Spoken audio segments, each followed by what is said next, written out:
আজ তৃতীয় দিন রাত চলে যাচ্ছে, সন্তানদেরকে আমি বুঝায়া আর কম্মা এখানে বুঝাইতেছি, কিন্তু উমর তো আমাদের কোনোদিন খবর নিল না।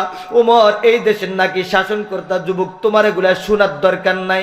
মা গো একটু বলেন না, ওই চুলার মধ্যে আগুন কি জ্বালাইতেছেন, কি রান্না করেন? বাবারে কি বা রান্না করব?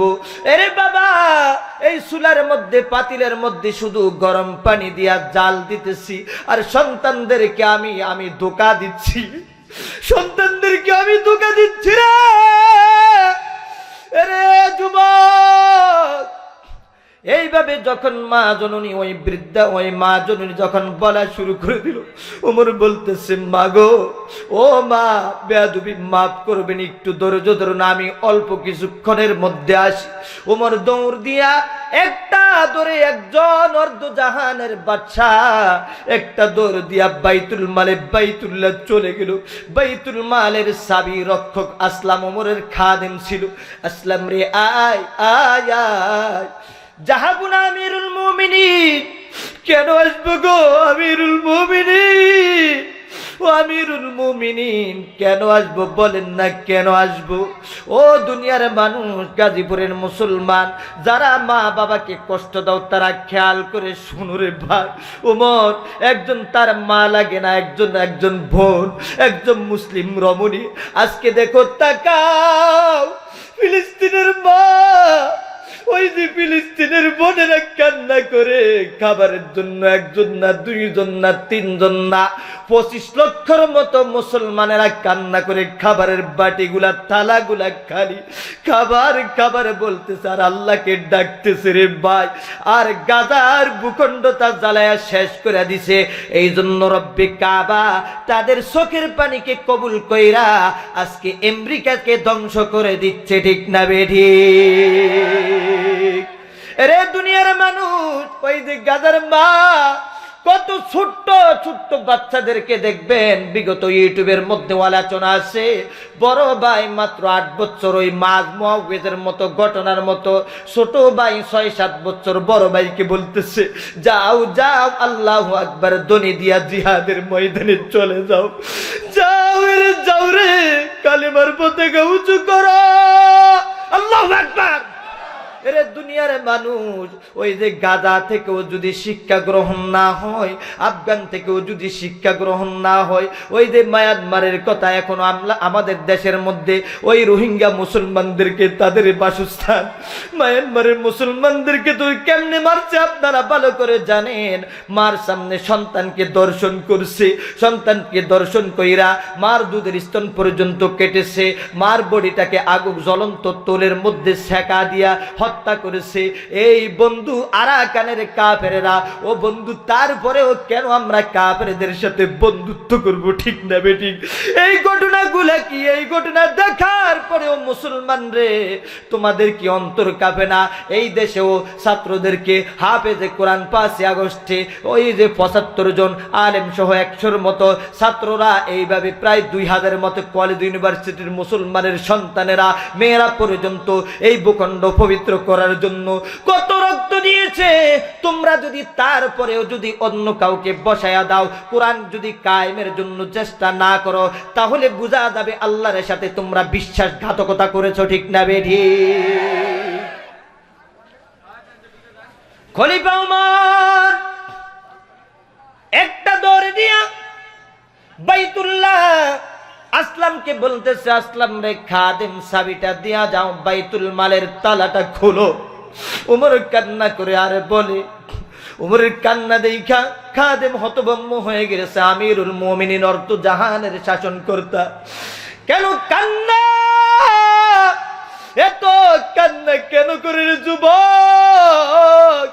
এরে মুরব্বী বাবা, উমরের মতো শাসন করতে একজন মার চোখের পানি দেখে সহ্য করতে পারে নাই। হাইরে, আজও উমরকে যারা অনুসরণ করবা তাদের জীবনটা ধন্য হয়ে যাবে, ঠিক না বেঠি? পৃথিবীর শাসনকর্তাদেরকে বলবো, সারা পৃথিবীতে যদি উমরের 100%-এর 10% আখলাক চরিত্র তার নমুনা যদি কোন দেশে কায়েম করো, তাহলে এই দেশ ওমর রাদিয়াল্লাহু তাআলা আনহুর জমানার মতো স্বর্ণে পরিণত হয়ে যাবে।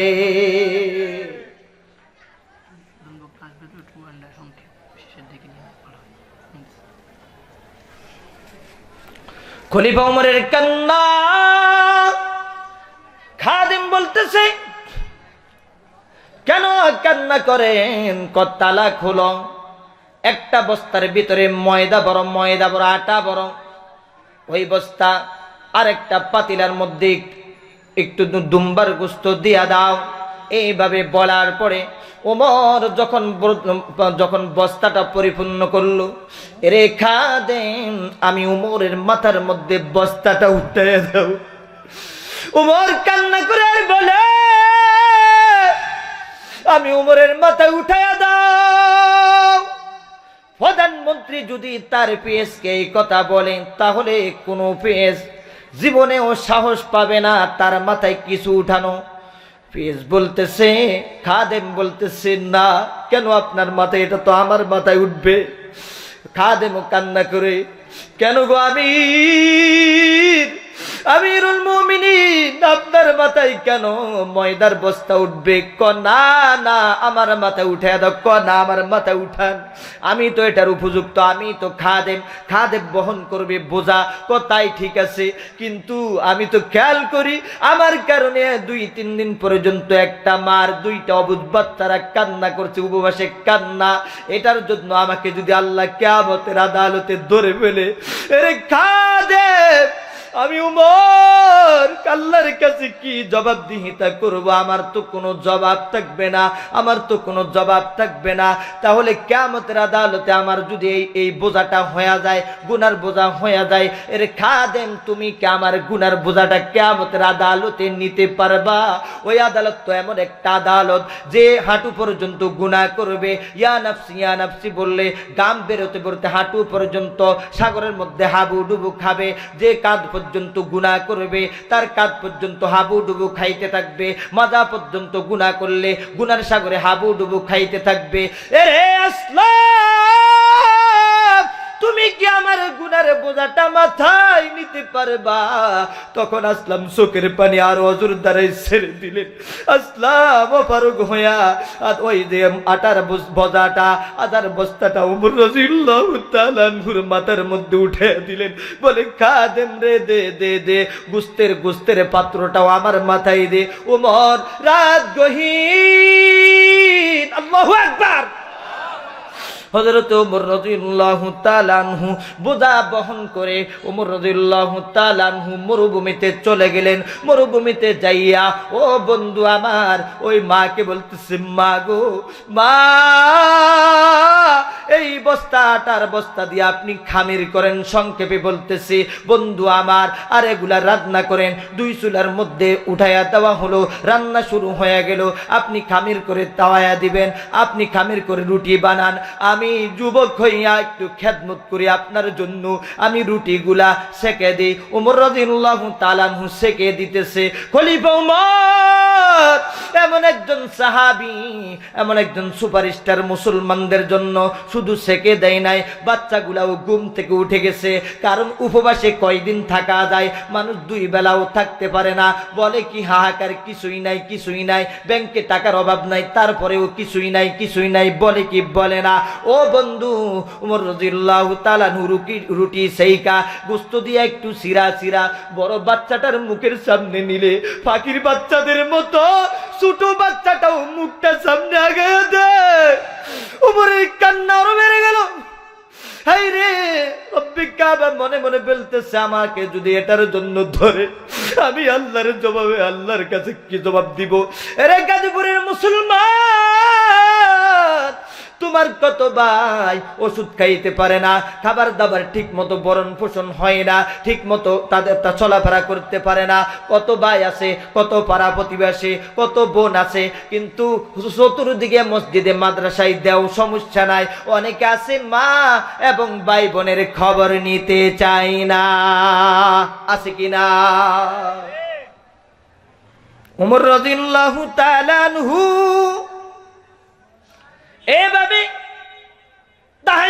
সময় যখন হয়ে গেল ওমর রাদিয়াল্লাহু তাআলা আনহু মাকে বললেন, মা গো, আমার ভাইদেরকে এভাবে খাবার দাবার পেট ভরে খাওয়াইয়া দেন, আর এই আটার বস্তাটা আপনাকে দিয়ে দিলাম, গোস্তগুলা দিয়ে গেলাম, এগুলা শেষ হওয়ার আগে আগে আপনার বাসায় আবার খাবার চলে আসবে। সুবহানাল্লাহ। এর নামই হলো উমর। उमर तेरा नाम से इस्लाम रहेगा, उमर तेरा नाम से इस्लाम रहेगा, दुनिया की अदालत में नाम रहेगा। अरे दुनिया रे मानुष, उमर রাদিয়াল্লাহু তাআলা আনহু এইভাবে ওই মহিলাকে বুঝাইয়া দিয়া তাহাজ্জুদের টাইমে বাইতুল্লাহ চলে গেল। বাইতুল্লাহ যায় সালাত আদায় করলেন। সালাত আদায়ের পর্বে সময় সংকীর্ণ, আলা আদায় শেষ। সেনাবাহিনীদেরকে বললেন, ওই মরুভূমির মধ্যে একজন বৃদ্ধা মহিলা, এমন পোশাক পরিহিত, দুইটা বাচ্চা আছে, তাদেরকে ধরে নিয়ে আসো। সকালবেলা সেনাবাহিনীরা, মুসলমান মুজাহিদেরা চলে গেল ওই মরুভূমির মধ্যে। বন্ধু আমার, শেষ করে দিব। মরুভূমির মধ্যে ওই ওই বৃদ্ধা মাকে আনার জন্য, বৃদ্ধা মাকে আনতে আনতে ওমর রাদিয়াল্লাহু তাআলা আনহুর দরবারে মসজিদে নববীতে বসে ওমর রাদিয়াল্লাহু তাআলা আনহু মিম্বারের মধ্যে বয়ান দিতেছে। জানলা দিয়া দেখা ওই মা দৌড় দিতে চাইছে, কিন্তু ওমর বললেন, না মা গো, দৌড়ায়েন না, দৌড়ায়েন না, দৌড়ায়েন না, দৌড় দিয়া যায়েন না মা গো, ও মা দৌড়ায়েন না, আসেন আসেন আসেন ও মা। উমর বলতেছে, আসেন আসেন। আর ওই মা তো ভয় পেয়ে গেল। হাইরে, ছদ্মবেশে যেই যুবকটা কালকে গিয়েছিল, ওই যুবকের ব্যাপারে আমি বচ্চানা বলেছিলাম, ওই যুবককে মন্দ বলেছিলাম। হাইরে দেখি ছদ্মবেশে সেই তো উমর। না জানি আমার শেষ অবস্থা হয়ে যায়, আমাকে না জানি শুলির মধ্যে চড়ানো হয়, আমাকে না জানি হত্যা করা হয়। উমর মিম্বর থেকে উঠা মসজিদে নববীর বারান্দায় চলে গেলেন। মা গো, মা, ও মা। রে যুবক, বহু যুবক আছে মাকে এমন করে ওমর যেমনি করে ডাক দেয়। গতকালও আমি আসতে বাসা হয়ে আসছি, আমার মা বাথরুম থেকে বের হইতে বয়স অনেক হয়েছে, একটা স্যান্ডেল আমি হাজার হাজার লক্ষ লক্ষ মানুষের সামনে বয়ান করি, সমস্যা নাই, আরেকটা স্যান্ডেল সোজা করতে দেরি, আমি আব্দুল কাদের সন্দীপী মার স্যান্ডেলটা ঠিক করে দিলাম। যুবকরে এমন চরিত্রবান হবার দরকার, কারণ এমন যদি হও, ওই মা যুবকদের জন্য দোয়া করবে, মুরব্বীদের জন্য দোয়া করবে, তোমার জন্য দোয়া করবে। মার দোয়া পৃথিবীর কামান রাডার সব মিস হয়ে যাবে, কিন্তু মার দোয়া আসমান জমিন এইভাবে প্রথম আসমান, দ্বিতীয় আসমান, সমস্ত আসমান ভেদ করে আল্লাহর আরশ মহল্লা কাঁপায়া দেয়। সুবহানাল্লাহ। ওমর অন্য মহিলাকে এত সুন্দর করে মা বলে ডাকে, মা বইনাই বইনাই গো মা, বইনাই আসেন আসেন গো মা, ও মা বইনাই আসেন আসেন। তখন ওই মহিলার দিলের মধ্যে প্রশান্তি হলো। মা গো, এই বোঝার জন্য 3 দিন যে উপবাস ছিলেন আপনারা, আপনি ছিলেন, সমস্যা নাই, নিষ্পাপ বাচ্চাগুলা। ও মা, আল্লাহ যদি কিয়ামতের আদালতে, আর এটা আমি উমরের শাসন আমলে ছিল, আমি উমরকে যদি প্রশ্ন করে, আমি উমর তো কোনো জবাবদিহিতা করতে পারবো না রে মা, রে মা। এখন আমার গলার মধ্যে, তারপরে আপনিও বলেছিলেন যে গলা উমরকে যদি পাইতাম গলার মধ্যে গামছা পেঁচাইয়া টানতাম, কেন 2 দিন 3 দিন আমাদেরকে খবর দিল না? মা গো নেন, ওমর নিজের গামছাটা, নিজের চাদরটা ওই মহিলাকে দিল। ও মা নেন, কিয়ামতের আদালতে যেন আমার গলায় গামছা পেঁচাইয়া আমাকে বিচারের কাছে যেন আসামি যেন বানানো না হয়। ও মা নেন নেন নেন, আমার গলার মধ্যে এই চাদরটা পেঁচাইয়া টানেন, আমার বিচার গুলা দুনিয়া হয়ে যাক মা। রে মা, আরে যুবক, কত যুবক আছো, ওমরের মতো ওমরের একটা দিক বলতে তোমাদের চোখের পানি ধরে রাখতে পারো নাই, আমিও পারি নাই, আলেম ওলামারাও পারে না। ও যুবক, তারপরেও তুমি কেন মার সাথে বেয়াদবি করো, বাবার সাথে বেয়াদবি করো? আমার খুতবায় আয়াতে কারিমা ছিল, অকদা রাব্বুকা আল্লা তা'বুদু ইল্লা ইয়্যাহু ওয়া বিল ওয়ালিদাইনি ইহসানা। আল্লাহু আকবার। আমার পঠিত আয়াতে কারিমা এইভাবে তেলাওয়াত করেছিলাম। আল্লাহ, ও দুনিয়ার যুবক, আল্লাহ তাআলার ইবাদতের পর আল্লাহ বলছে এই দুনিয়ায় এই জমিন আল্লাহর ইবাদত ছাড়া কারো ইবাদত করা যাবে না, ইল্লা ইয়া, একমাত্র রব্বে কাবার ইবাদত করতে হবে। আপনারা দেখতে পারবেন, এখন ওদিকে তাকাবেন না, আসলে আমি ছেড়ে দিব স্টেজে আসার সাথে সাথে।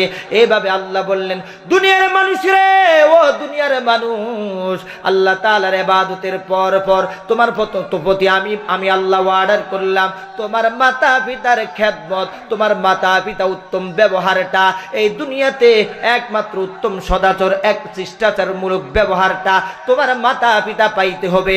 মা বাবাকে যারা খুশি করবা তাদের দুনিয়াও শান্তি, আখিরাতেও মুক্তি। আল্লাহ তাআলা সকলকে মাতা পিতার খেদমত করে আল্লাহ তাআলা আমাদেরকে কালেমার সাথে ঈমান নসিব করুন, প্রত্যেকে বলুন আমিন।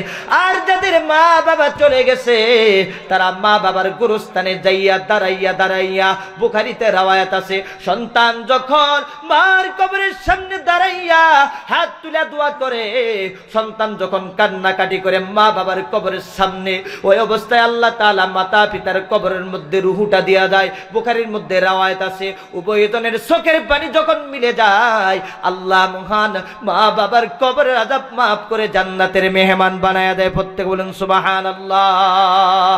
আল্লাহ তাআলা আমাকে আপনাকে সকলকে মাতা পিতার খেদমত, এবং আমাদের টার্গেট থাকবে আজকে এই জমিনে যতদিন পর্যন্ত আল্লাহর জমিনে আল্লাহর দিন কায়েম না হবে, আমাদের এক বিন্দু রক্ত থাকতে আমরা সংগ্রাম চালিয়ে যাব, ঠিক না বে ঠিক? সকলে হাত তুলে দেখায়া দেয়, ঠিক না বে ঠিক? এই জমিনে এই দিন কায়েম করতে হবে, ঠিক না বে ঠিক? লিল্লাহি তাকবীর, লিল্লাহি তাকবীর, নারায়ে তাকবীর। আল কোরআনের আলো।